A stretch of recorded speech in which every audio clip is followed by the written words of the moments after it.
आज हम समझने वाले हैं भूकंप के बारे में। भूकंप मतलब अर्थक्वेक। ठीक, आप नाम से जान सकते हैं कि मतलब जहाँ कहीं भी कंपन होता हो, जहाँ कहीं भी पृथ्वी हिलती हो तो उसको लगता है कि वहाँ भूकंप आ गया। आइए इसके बारे में डीपली पढ़ते हैं। ठीक, चलिए शुरू करते हैं। सबसे पहले मैं डाल देता हूँ भूकंप।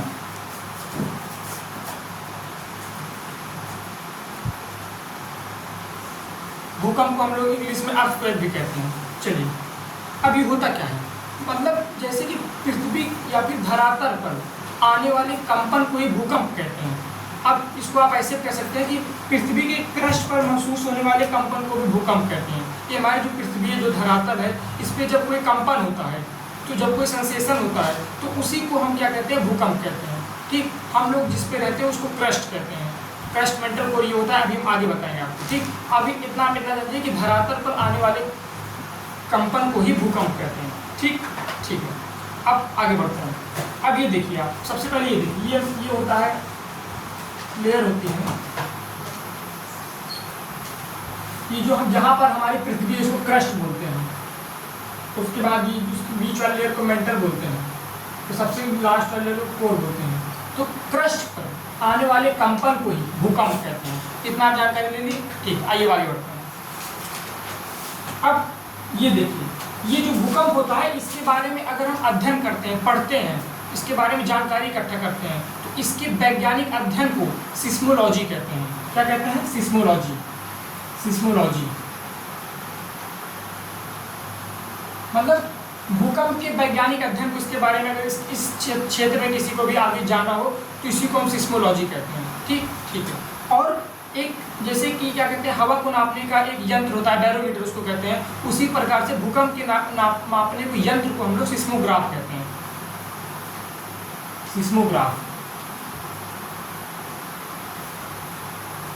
तो यहाँ पे हम लोगों ने दो चीजें सीखी कि भूकंप के मापने की इकाई, मतलब भूकंप मापने के अध्ययन को सिस्मोलॉजी कहते हैं, और भूकंप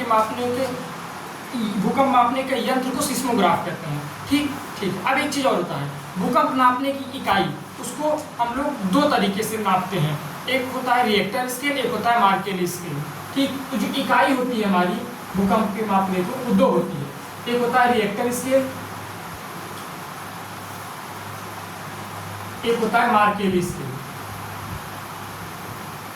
ठीक, तो अभी तक हम लोगों ने क्या क्या जान लिया कि पृथ्वी पर या फिर धरातल पर आने वाले कंपन को ही भूकंप कहते हैं, या फिर क्रस्ट पर आने वाले कंपन को ही भूकंप कहते हैं। और भूकंप का अगर कोई अध्ययन करता है, उसके वैज्ञानिक अध्ययन को क्या कहते हैं? सिस्मोलॉजी कहते हैं। और भूकंप मापने के यंत्र को क्या कहते हैं, जिससे भूकंप मापा जाता है, उसको सिस्मोग्राफ कहते हैं। ठीक, और भूकंप मापने की इकाई जो होती है वो होती है रिएक्टर स्केल और मार्केली स्केल। इतना समझ ली। अब एक बात और जान लीजिए, हम वर्तमान में जिस स्केल का यूज करते हैं भूकंप मापने के लिए, उसको रिएक्टर स्केल कहते हैं। मार्केली स्केल का हम लोग उपयोग नहीं करते। लेकिन अगर ऑप्शन में आकर भूकंप मापने की क्या मार्केली स्केल इकाई है, तो इकाई है, लेकिन हम लोग इसका यूज नहीं करते हैं। यूज हम किसका करते हैं? सिर्फ रिएक्टर स्केल का यूज करते हैं। इतना आप लोगों ने समझ लिया। ठीक है, अब आगे बढ़ते हैं। अब ये देखिए कि ये जो रिएक्टर स्केल होता है, इसके बारे में हम कुछ जान जाते हैं कि इसके मतलब इसको किसने रचा है, इसके मतलब आविष्कारक कौन है, वो इसके बारे में, जिसको हम अभी वर्तमान में जो इकाई यूज होती है। तो ये जो रिएक्टर स्केल होता है, इसके आविष्कारक मतलब फ्रांस के थे, फ्रांसीसी। उनका नाम था चार्ल्स रिएक्टर। तो रिएक्टर स्केल के आविष्कारक कौन है? Charles reactor. मतलब चार्ल्स रिएक्टर ने ही रिएक्टर स्केल को आविष्कार किया, जिसका हम लोग वर्तमान में यूज करते हैं। ठीक है। अब ये देखिए कि इसकी जो संख्या होती है, कहाँ से कहाँ तक होती है, वो 0 से लेकर 9 तक होती है। मतलब इसकी जो संख्या होती है 0 से लेकर 9 तक होती है। कहते नहीं है कि एक रिएक्टर स्केल भूकंप आया है, 4 रिएक्टर स्केल भूकंप आया, तो जैसे जैसे रिएक्टर स्केल बढ़ता है वैसे वैसे भूकंप तेज बढ़ता है। तो 0 से लेकर के 9 तक क्या कहते हैं, इसकी वो होती है, जो होती है संख्या। ठीक है। और इसमें क्या कहते हैं, हर एक स्केल एक दूसरे से 10 गुना अधिक है। मतलब अगर 3 स्केल रिएक्टर आया है तो 2 से 10 गुना अधिक तेजी से रिएक्टर स्केल आया है। ठीक, अगर 4 रिएक्टर आया है तो 4 3 से अधिक आया है, 5 आया है तो 5 4 से अधिक आया है। कितना अधिक? 10 गुना अधिक आया है। और 0 से 9 तक इसकी क्या कहते हैं, वो होती है, इकाई होती है। ठीक, अब बात आ गई कि क्या कहते हैं, मार्केली स्केल के बारे में कुछ जानकारी दे दीजिए सर। तो मार्केली स्केल का ट्रिक है जीएस।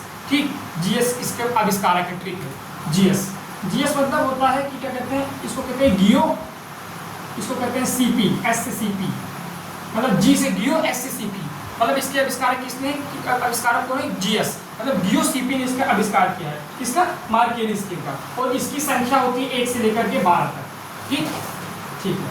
अब आगे बढ़ते हैं। तो अभी तक हमने क्या क्या सीख लिया कि पृथ्वी पर आने वाले कंपन को, क्रस्ट पर आने वाले कंपन को भूकंप कहते हैं, जिसको हम लोग इंग्लिश अर्थक्वेक कहते हैं, और ये सब लेयर होती हैं, क्रस्ट हो गया, मेंटल हो गया, कोर हो गया, ठीक। और मतलब भूकंप के वैज्ञानिक अध्ययन को सिस्मोलॉजी कहते हैं, भूकंप मापने के यंत्र को सिस्मोग्राफ कहते हैं, तथा जिस इकाई से भूकंप नापा जाता है उसको 2 स्केल होते हैं, एक होता है रिएक्टर स्केल, एक होता है मार्केली स्केल। और रिएक्टर स्केल की जो खोज है फ्रांस के फ्रांसीसी महोदय चार्ल्स रिएक्टर ने किया है, और रिएक्टर स्केल 0 से 9 तक होता है, और हर एक जो संख्या होती है एक पिछले वाले से 10 गुना अधिक होती है। और दूसरा स्केल मार्केली स्केल, जिसका वर्तमान में उपयोग नहीं करते हैं, लेकिन इसके अभी आविष्कारक कौन है, GS, गियो CP ने किया है, ठीक। और ये जो होता है 1 से लेकर के 12 तक इसकी संख्या होती है, ठीक। कितना समझ गया? अब आपकी जानकारी के लिए मैं बता देता हूँ कि मार्केली स्केल जो होता है इसका उपयोग हम लोग क्यों नहीं करते, ठीक।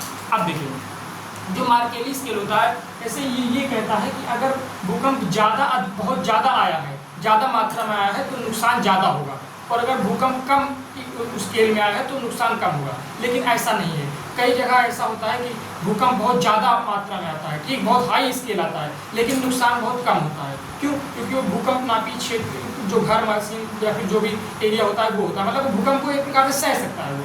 तो और कई बार क्या होता है कि भूकंप बहुत कम आता है, बहुत कम स्केल पे आता है, लेकिन नुकसान ज़्यादा हो जाता है, ठीक। तो इसलिए इनका मतलब ये विरोधाभास हो गया, इसलिए मार्केली स्केल का उपयोग हम लोग नहीं करते, ठीक। अब चलिए आगे बढ़ते हैं, आगे सीखते हैं कि भूकंप के क्या कहते हैं, कारण क्या क्या होते हैं, ठीक। आइए,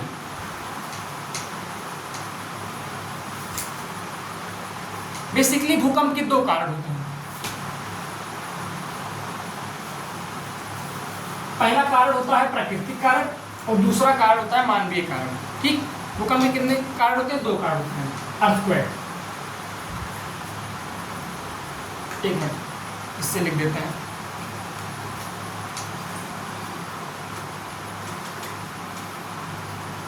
दो कारण होते हैं। पहला कारण होता है प्राकृतिक कारण,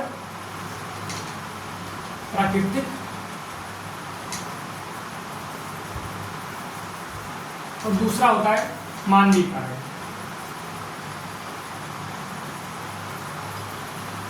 आइए इसके बारे में शॉर्ट में समझ लेते हैं।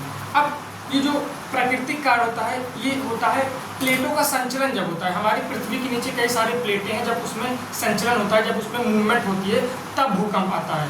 तब अगर भूकंप आएगा तो वो भूकंप कैसा होगा?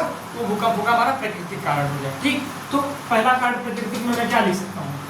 पहला प्राकृतिक में कारण मैं ये लिख सकता हूँ कि प्लेटों का संचलन, प्लेटो लिख दे रहा हूँ, समझ जाइएगा, प्लेटो मतलब प्लेटों का संचलन हो गया। तो ये उस प्लेटों का संचलन का मतलब प्लेटों में कंपन आ गया, इस प्रकार से धरातल पर भी कंपन आ गया, इसलिए भूकंप आ गया। और ये भूकंप कैसा भूकंप है? तो ये भूकंप प्राकृतिक भूकंप है, ठीक। दूसरा होता है प्राकृतिक भूकंप में आता है ज्वालामुखी। ज्वालामुखी के बारे में हम लोग आगे पढ़ेंगे कि जब पृथ्वी के छिद्र से या धरा से जब क्या कहते हैं लावा या जलवाष्प या राख बाहर निकलते हैं तो उसको ज्वालामुखी कहते हैं। तो ज्वालामुखी भी क्या कहते हैं, एक कारण है, किसका? प्राकृतिक कारण है भूकंप आने का, ठीक। अब आगे बढ़ते हैं। और एक कारण होता है चट्टान का फैलाव या संकुचन। चट्टानों का फैलाव व संकुचन। चट्टान जब फैलते हैं या सब पास में आते हैं तो फिर क्या कहते हैं, उस कारण भी भूकंप आता है। और वो कैसा भूकंप है? प्राकृतिक भूकंप है। और एक होता है गैसों का फैलाव, गैसों का फैलाव, ठीक। जब गैसें फैलती हैं उस कारण भूकंप आता है। और होता है भूसंचलन। और लास्ट होता है